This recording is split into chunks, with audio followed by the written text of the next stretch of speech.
Hi guys, my name is Lucky Thandel, hope you doing good. तो देखो, जो पहली चीज है, जो पहला स्टेप है, वो है सब डोमेन इन्यूमरेशन का। सब डोमेन इन्यूमरेट किस तरह से किए जाते हैं। लेट्स जैसे कि आपके पास एक डोमेन है, आपके पास मल्टीपल डोमेन्स है, ठीक है।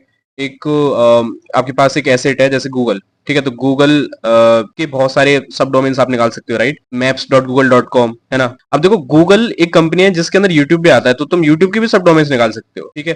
तो पहला स्टेप क्या बोलता है हमारा, कि सब डोमेन्स इन्यूमरेट करो। सब डोमेन्स इन्यूमरेट करने के लिए हमारे पास कुछ टूल्स होते हैं। टूल्स तो बहुत सारे, आप ऑनलाइन जो वेबसाइट्स अवेलेबल है उनका भी यूज कर सकते हो। इतना मेरे को बताने की जरूरत है नहीं आप लोगों को, बट देखो, we can use this website जिसके अंदर मेरे को बस डोमेन देना पड़ेगा। ये सारे स्कैन स्कैन करके मेरे को दे देगा। कभी कभार यहाँ पे कभी कभार कोई वेबसाइट आपसे पैसा ही मांगेगी, कभी कभार फ्री में भी दे देगी, बट कुछ वेबसाइट्स हैं जो आपको फ्री में दे देंगे। बट जब इनका यूज नहीं करना आपको, जो कि आप नहीं करना चाहोगे, क्योंकि आपके पास ना कुछ ऐसे टूल्स हैं जो मैं बताने वाला हूँ, तो वो इजीली सब डोमेन इनूमरेट कर लेते हैं आपका। सब डोमेन इनूमरेट के ऊपर, इनूमरेशन के ऊपर ना मैं अलग से एक वीडियो बना दूंगा। बट ये जो वीडियो है पूरी ऑटोमेशन के ऊपर है, तो इस वजह से मैं इसमें ज्यादा नहीं बोलूंगा। तो एक टूल है हमारा, ठीक है। तो सब फाइंडर बेसिकली आपको इंस्टॉल कर लेना है इस तरह से। और सब फाइंडर की कमांड कुछ इस तरह से होती है, जैसे मान के चलो कि ठीक है, -d stands for domain. Domain आपको इसको प्रोवाइड करना होगा। -h लिख करके इसके सारे ऑप्शंस आप देख सकते हो यहाँ पे। प्रोजेक्ट डिस्कवरी का टूल है ये, शायद बहुत इंपॉर्टेंट है। जो भी आप निकालोगे ना इससे आगे, वो उसका ना एक अच्छे से आप ना एक आउटपुट जो है एक मैनेज करके रखो उस चीज को ना, जिससे आप 4 दिन और 1 महीने बाद भी देखोगे ना, 1 साल बाद भी देखोगे, तो आपको समझ में आए, ठीक है। तो उसका ना कुछ एक तरीका होता है स्टोर करने का। मैं जिस तरह से करता हूँ वो सीख लो अपने हिसाब से। अगर तुम्हें जैसा अच्छा लगे तो वैसा बना लो, ठीक है। तो सबसे पहले ना हम एक डायरेक्टरी बनाते हैं कि mkdir गूगल, ठीक है। और जो भी रिजल्ट आएगा ना, मैं इस डायरेक्टरी के अंदर रखूंगा। अब जैसे मैंने मान के चलो सब डोमेन निकाले, ठीक है, google.com, और तो मैं इसका आउटपुट फाइल का नाम दूंगा कुछ इस तरह से। मतलब इनिशियल फाइल है जो हमने बनाई है, ऐसा कुछ। ये इसका जो भी रिजल्ट आएगा ना, इसके जो भी रिजल्ट को हम अलग दूसरे स्टेप में जो भी करने वाले हैं उसके साथ प्रोसेस करने वाले हैं, उसका अलग से हम लोग एक फाइल बनाएंगे। तो हमें मालूम चलना चाहिए कि कौन सी फाइल के अंदर कौन सा रिजल्ट रखा हुआ है। तो जैसे मेरे को यहाँ पे ना ये सारे सब डोमेन्स निकल करके आ गए, तो मैं क्या करूंगा, नेक्स्ट। इसको जरा मैं अगर लेस करके देखूं, पहले ही लगा सकता था मैं वैसे लेस, बट ठीक है, कोई दिक्कत नहीं। तो ये देखो, ये सारे मेरे पास सब डोमेन्स आए। नेक्स्ट स्टेप जो है हमारा, वो ये बोलता है कि देखो, ये थोड़ी सी ना लॉजिकल चीज भी है। मान के चलो कि एक टाइम पे ना गूगल प्लस चला करता था गूगल का, तो अब वो एग्जिस्ट नहीं करता, ठीक है। तो मान के चलो इस टूल ने वो गूगल प्लस वाला सब डोमेन निकाल दिया हो, तो मान के चलो अगर इस टूल ने वो गूगल प्लस वाला सब डोमेन निकाल दिया, तो उस केस के अंदर ना हमें वो हटाना पड़ेगा। क्यों? क्योंकि वो इस टाइम पे अलाइव नहीं होगा। तो नेक्स्ट स्टेप जो हमारा बोलता है, वो ये बोलता है कि अलाइव और डेड को छांटो, ठीक है। उसके लिए एक टूल आता है httpx करके, वो आप डाउनलोड कर सकते हो। वो भी शायद प्रोजेक्ट डिस्कवरी का टूल है, तो मैं देख लेता हूँ एक बार मेरे पास है कि नहीं वो। तो इस केस में मैं क्या कर सकता हूँ, यहाँ लिख सकता हूँ httpx,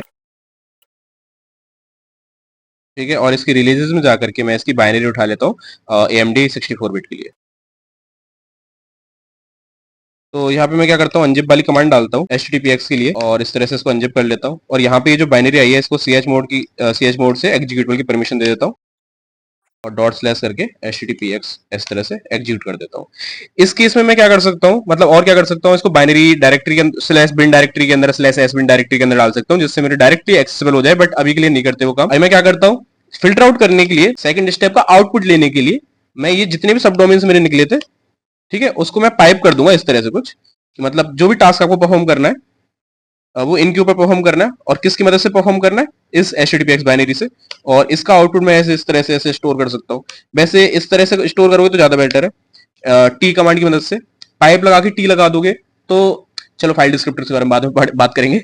बट क्या होगा ना आपका कि जो आउटपुट होगा वो टर्मिनल पे भी आएगा, और आपके एक फाइल के अंदर भी स्टोर हो जाएगा। बट अगर आप रिडायरेक्शन एरो का यूज करते हो, तो उस केस के अंदर सिर्फ और सिर्फ टर्मिनल के ऊपर जाता है वो। तो मैं यहाँ लिख दूंगा subs। अब देखो, सबस के ऊपर मैंने क्या परफॉर्म करा है, httpx ना। तो मैं इस तरह से फाइल का नाम दे सकता हूँ, जिससे मेरे को मालूम चल जाए कि हाँ, सबस के ऊपर httpx परफॉर्म किया गया, तो subs.httpx, ठीक है। अब यहाँ पे जितना ही डोमेन्स दिखाई दे रहे हैं, ये सारे अलाइव है। और सारे अलाइव के साथ कौन सी स्कीम यूज कर रहे हैं, यानी https पे चल रहे हैं, http पे चल रहे हैं, तो इसने वो यहाँ पे लगा दिया है। ये बहुत इंपॉर्टेंट होता है एक्चुअली। क्या है, और भी स्टेप्स ऐड कर सकते हो आप अपने हिसाब से, अपने अकॉर्डिंग, बट अगर आप बिगिनर हो ना तो उस केस में आप यही फॉलो करो अभी के लिए, उसके बाद अपने कुछ के टूल डालो, क्योंकि ऑटोमेशन बहुत बड़ी होती है। ये मैं आपको गिनती के 4 या 5 स्टेप बताऊंगा तो उसमें नहीं होती ऑटोमेशन, बेसिकली कुछ इस तरह से काम करते हो आप। ठीक है, ठीक है। तो जैसे ही ये चीज कंप्लीट हो जाती है आपकी, कंप्लीट होने के बाद जो नेक्स्ट स्टेप आता है हमारा, वो आता है एंड पॉइंट इनोमिनेशन का। इस चीज का आता है एंड पॉइंट इनोमिनेशन। अब देखो, एंड पॉइंट ना दो अलग तरह से ढूंढा जाता है। अगर आपने कभी सीटेफ चैलेंजेस खेले हो, वन लैब वन हब ऐसे challenges, hack the box track में, अभी कभी भी करा हो आपने, मशीन टाइप करे हो, तो उसमें जब वेब के चैलेंजेस होते हैं तो उसके अंदर ना आप मतलब वेब का जो इनिशियल फुटहोल्ड होता है आपका, तो उसके अंदर आप क्या करते हो, डीआईआर भी चला देते हो, गोबस्टर चला देते हो, फेरक्स बस्टर चला देते हो। फेरक्स बस्टर और ऐसे जितने भी टूल्स हैं जो मैंने नाम लिए अभी, वो वर्ल्ड लिस्ट का यूज करते हैं। अब वर्ल्ड लिस्ट बेसिकली एक ऐसी लिस्ट होती है जिसके अंदर एंड पॉइंट रखे हुए हैं। जब ना डोमेन आपका एक इतना फेमस डोमेन हो ना, जैसे google.com, जो पूरे इंटरनेट पे है ही, है ना, उसका सारा रिजल्ट आपको इंटरनेट पे मिल जाएगा। तो उस केस के अंदर आप ना पैसिव स्कैनिंग प्रेफर करते हो।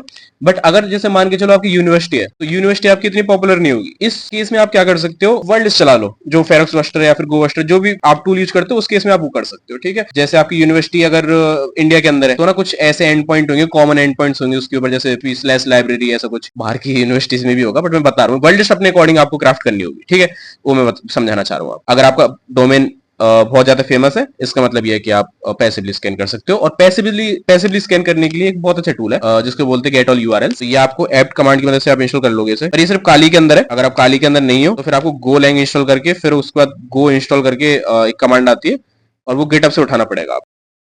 ठीक है, तो ये ऑलरेडी इंस्टॉल्ड है मेरे पास।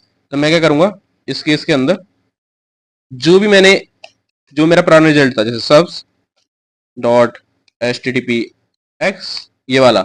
अच्छा, इसमें एक और चीज है, httpx जब मैं करता हूँ ना, मैं करके दिखाऊंगा अभी आपको आगे, या फिर नेक्स्ट वीडियो में करके दिखा दूंगा। इसके साथ ना httpx के साथ आप स्क्रीनशॉट भी ले सकते हो, इसके स्टेटस कोड भी देख सकते हो, जो कि बहुत ज्यादा इजी हो जाता है आपके लिए। मैं करके दिखाऊंगा अभी थोड़ी देर में।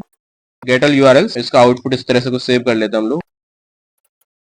अच्छा, search dot H T P X dot G A U, गेटल यूआरएल। ठीक है, एक टूल आता है आपका वीवेक यूआरएल करके, आप ये भी यूज कर सकते हो। ठीक है, ये टॉम डम ने बनाया है, तो इसका यूज कर सकते हो आप। इस कमांड को यूज करके इंस्टॉल हो जाएगा ये। ठीक है, और उसको मैं बैकग्राउंड में चलने देता हूँ।